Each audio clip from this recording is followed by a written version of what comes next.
Right, so quadratic word problems is our topic for today. One of the main types of quadratic word problems you'll see are ones that involve gravity. Set the equation equal to the desired height, then you're going to set it equal to 0. You'll solve probably using quadratic formula because of the values in the equation. They're not going to be nice, easy, factorable numbers. They could be large. You have a leading coefficient of -16. Quadratic formula is probably the way to go. And when you get negative answers, they're extraneous because you can't have negative time.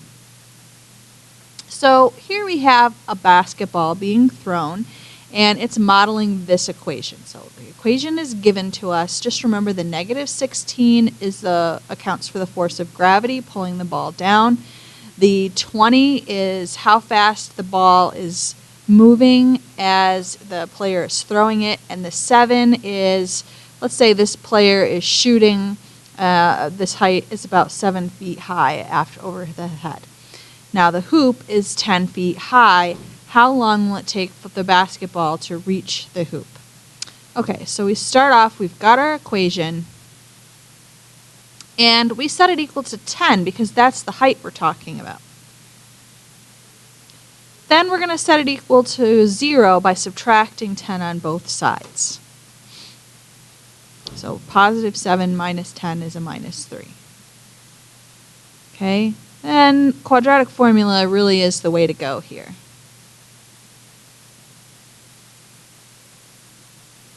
Subbing everything in. And I get -20 plus or minus the square root of 208 over -32. Now I'm going to solve this in decimal form.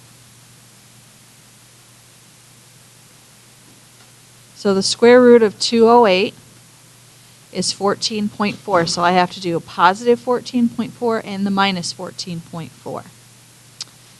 Now this is kind of a realistic example, but kind of a weird example. All of our class examples, one of our values came out negative, and both of these came out positive.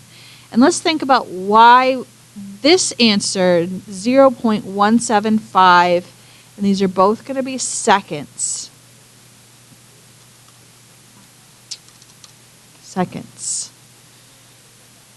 Okay. Why is this first solution going to be not the one we're looking for, and the second one is? Well, we're talking about when the ball is 10 feet high. Well, it's this height 2 times.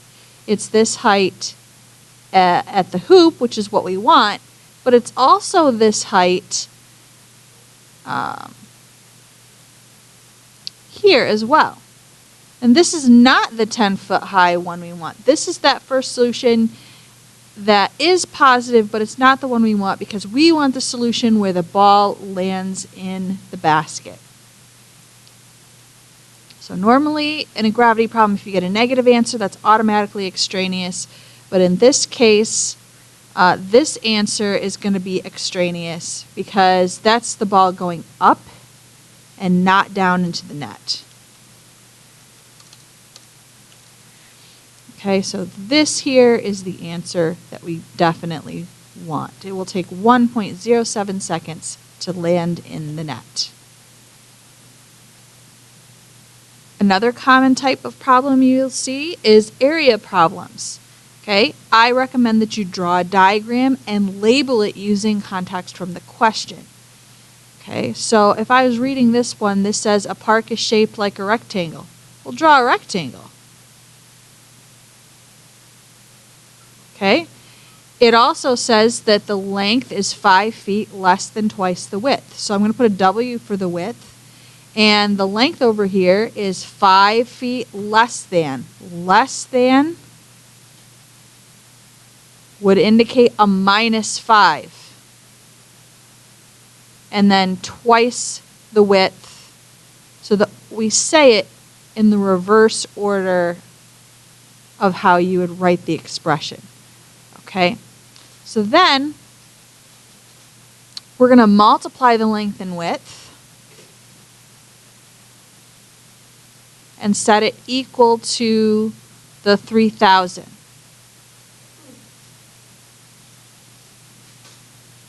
and then I will distribute.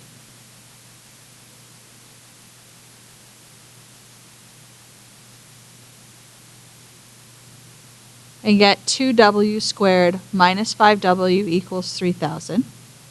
But then we want to set equal to 0 so that we can solve. And here again, we're working with pretty big numbers. Probably want to use quadratic formula. So sub everything in.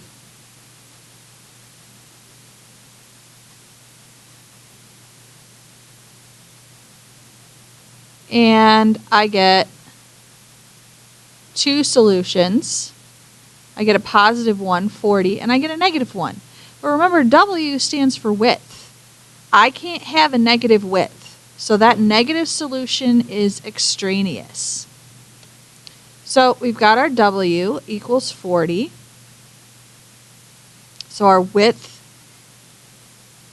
hold on. So our width is 40. And then we sub in 2 times 40 is 80, minus 5 is 75. So the question they're asking is, what are the dimensions of the park? So this side is 40, and this side is 75. That's the main thing they're asking.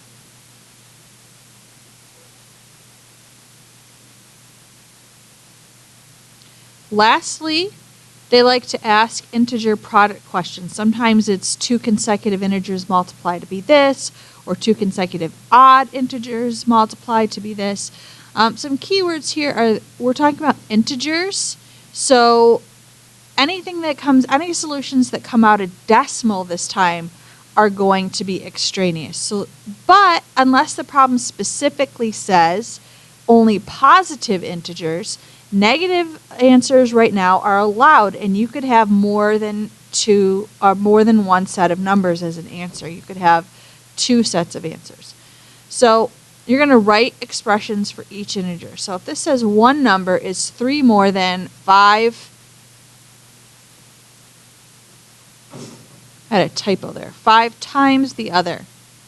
The product is 26. What are the 2 integers? So the first thing I'm going to do is figure out how I'm going to express that. So x is one of my numbers, and the other one is 5x plus 3.